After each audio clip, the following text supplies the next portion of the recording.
I want to introduce exercise 5 to you today. The most important thing to remember, the most important thing to get from today is that exercise 5 will finish as a pencil drawing and a blue pencil drawing. And in your kit, you have two options for blue pencil lines that are erasable. This pen, I believe you have this one, the Pilot Color Eno, and you also have pen holders and blue leads. So you have two choices, and both of these are erasable, especially on the marker paper. When you're done, you'll have your whole complete bedroom drawn. Using your reference photos, you're going to adapt the boxes that you made on the drawing underneath and turn them into the furniture that you want them to be. And you're going to leave them in blue line and pencil line. The reason for that is that we're going to erase these eventually, but I only want you to think about exercise 5 right now. And that is what you need to do for this. When you take your photo, put paper underneath. Take a photo so that I can see your blue lines and I can see your pencil lines. This time, it's very important that you take your photograph in daylight. Look how fragile and delicate these lines are. It's going to be very difficult to pick them up. So be prepared. You may have to take your photos several times in order to pick up the details. Because as I mentioned, in order to mark your work, I have to see your blue lines. Your finished part 4 is huge. It's much bigger than this. But this is essentially what it is. You have a lot going on here. So if you tried to photograph a marker paper overlay on top of this, you wouldn't see anything. You wouldn't see it. So please do put paper underneath it. Maybe 2 sketch pad papers you'll have to do, because it will be too small, just one sheet. And cover that up while you take your photograph. The first thing you're going to do, we'll just pretend that this is your finished box form drawing with the title block on the bottom. First thing you're going to do is take your marker paper and lay it out this way. You see why we had to keep our width. We had to be very careful with the width of our grid being our outermost border, because it just barely fits here on the width of my paper. Orient it this way so that you have room for your title block at the bottom. If you turn it widthwise, like on my example, you won't. And when you take your photograph, leave your vanishing points visible. Include them in your photograph. That's very important so that I can keep an eye on your perspective. I would just put some masking tape at the top on the back to secure it in place. So I've got some space here, that room to tape. So just extend the marker paper a little bit beyond the drawing in order to tape it on the back. And leave it secured, and don't take it off when you go to take your photograph. Just slide some paper underneath here so that you can see your drawing. The next thing you're going to do is put your eye level in. Put that in. That's very important. Now you can't put your vanishing points in, but you can use them. They're right there. And then on this paper, put your special vanishing point, the one that we found 3 boxes in for your 1-point object. That helps to register your page so that should something awful happen and this comes off your grid, you can orient it right back. The other thing you need to do then is put in your wall lines. When you've got all your furniture detailed, go back to the walls and then put them in pencil as well. Because you'll see that the pencil comes in when you want to keep lines. When you want to emphasize or keep lines, you draw them with the graphite pencil. Any lines that are about construction, you use the blue pencil. Where are you going to get your understanding of how to turn these boxes into furniture? It's going to come from this drawing that we did together in class, and it's going to come from these that you did on your own, following the guidance in the videos. It's going to come from there as well. And especially the fireplaces. there were some very tricky places in the fireplaces. I made a mistake. I had to go back and correct. That's where you're going to get your understanding. And what I'm looking for is for evidence that you understand these methods and can apply them on your own without help, that you know how to do that. Even this is going to come in handy when we draw our entourage with straight lines where things are just too itty bitty and small. We drew a straight line and put our ellipse in, larger, more space at the front and less at the back. And we did that for our geometric shapes as well. And that's why I need to see the blue pencils, because that's going to show me, yes, indeed you do understand it. You do understand how to do that. So that's the first step. Mounting your paper, turn it over, and you've got this, you've got a little bit of extra space up here. So you just put some masking tape there to keep those two in place. And then you register your page by making sure that you have your eye level in. That's the first thing you're going to draw in blue pencil. Your eye level in, your special vanishing point, your corner of your room, your wall and your floor and your ceiling. And then the best thing to do is actually to transfer a box onto your overlay. That's what this is. This is your marker paper overlay. Is to transfer a box right on here and then start whittling away at it and start turning it into your furniture, the way you did with the sofas and the fireplace, especially that wave fireplace when you had to put that curve in at the back.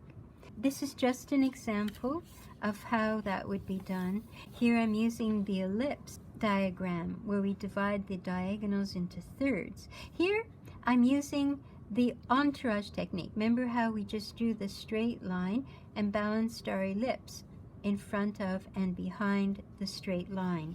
This is an example of a photo montage. The components that you need to put in it are in lists in your document. Now she just has a headboard notice that she doesn't have a footboard, and that's fine, that's perfectly fine. Go with the design style. Choose something that fits within that style. She also had experience in drawing and felt confident to put a little vanity table. She built that in where the built-in shelving was. So everything you put on your montage, you label it. Even though it's quite obvious what it is, put a label in anyway. Window treatment means draperies and valances and cornices. It means how are you dressing the window? It's not the window shape, it's how you dress the window. Are you using grommets or pinch pleats? That's the idea there. Shears. We're not putting a figure in this time, so you might want to put your accessories, label your accessories. You can call them accessories or you can call them entourage. Put them in a box and that's what you would label them. What's lovely about this one is that she has both close-cut items and boxed items. So it makes a very interesting movement through the page. You'll notice the atmosphere that's created. This atmosphere is, well, it's simply bohemian, isn't it? It has color and pattern galore. There should be a feeling of atmosphere when you're finished. Given the typeface, the font that you've chosen, this one goes exceedingly well. It looks handwritten, but it isn't. It's an actual font. It gives that spontaneity and that burst of sunshine and light and color and dazzle that you get in a bohemian situation. Just like an explosion of pattern and color. So when you're finished, ask yourself, do I feel the atmosphere that I want to create in the room? What more can I do? What can I take out that doesn't help, that isn't helping? Now, these are the pieces of furniture that you're going to be drawing in your room. So as you're working on your montage, get it all, I would advise getting that all sorted. Go shopping, pick everything you want. Now, this atmosphere is in complete contrast to our previous one. I think you'll agree, very different, but equally interesting. Interesting textures. There's a tufted bench, that's texture and pattern, and the carpet is subtle, but there's a lot of texture there. And this look, she's put in This is so difficult, finding accessories to put on shelves. And here she has the type of cabinetry she wants to use and lots of things to choose from to put on her shelves. And a great example of shadow, too. Very interesting. This week, you're just making a pencil drawing, but you're using all of these dynamics, all of these details in your drawing. So she's going to draw a bench exactly like that. She's got to look at it and decide how much is cushion and upholstery and how much is leg. Is it half and half? How far up should I put this little fella? Should it go, few inches? And how do I figure that out? And how do I get those legs recessed underneath the bench, not at the edge of the bench? This now, I would use my ellipse method. I'd make a circle of a square box and make the circle diagram the way I did for my cylinder, and then just find a waist for it and nip it in at the waist. And an oval mirror, same technique. We'd use the ellipse method, the diagonal, thirds on the diagonal. That's the whole exercise, is you demonstrating that you can use all of these methods that we've covered since the very beginning of course with our geometric shapes, how to make ellipses, how to make cubes, how to make all of those very important things. And now we're making smaller shapes on top of them. That's what details are. They're just smaller shapes. That's really all they are. But they all have to be in perspective. That's the only other thing. This is lovely, isn't it? Think about that too. What can you put on your walls? I don't know that we have a lot of wall space, but think about that. There is some on the right wall, just as we enter the room, that you can put something there for sure. Exercise 5. This tells you exactly what to hand in, your photo montage and your detailed pencil line drawing, which is in graphite and blue pencil, one PDF file. So you're going to merge them. You'll have your montage and your drawing on the same PDF file, and it's worth 20%. And you can't hand this one in late because it's process work for the final assignment. If I haven't received this, then I can't mark your final assignment. Your photo montage, here are the items that you need to find. Don't forget you need something that's going to be drawn in 1-point perspective, and it can't be round because I wouldn't be able to tell whether it's in 1 point or not. They would be drawn the same way, whatever technique, whichever one you would use. Here's our design style again, our chart. And you saw how the others composed them in a balanced way. The Bohemian one wasn't as balanced, but it created an interesting pattern as you're studying your elements of design, how pattern, an overall pattern, can be pleasing to the eye. We actually love it. Our eyes love that. And don't overlap your pictures, and include a separate element for everything, but not your bed, of course, because your headboard and your footboard, if you're using them, will be there. Your 4-poster will be there. Your pillows are going to be there, so that you don't do separate things for. And watch your spelling. You have to label everything, so watch your spelling. That's the one thing that people forget to do the most, is to label everything. I'm going to begin, as I said before, determining whether, for example, the mattress height should be a little lower or a little higher. Is my bedside table, if it's attached to the bed, they generally run a little lower.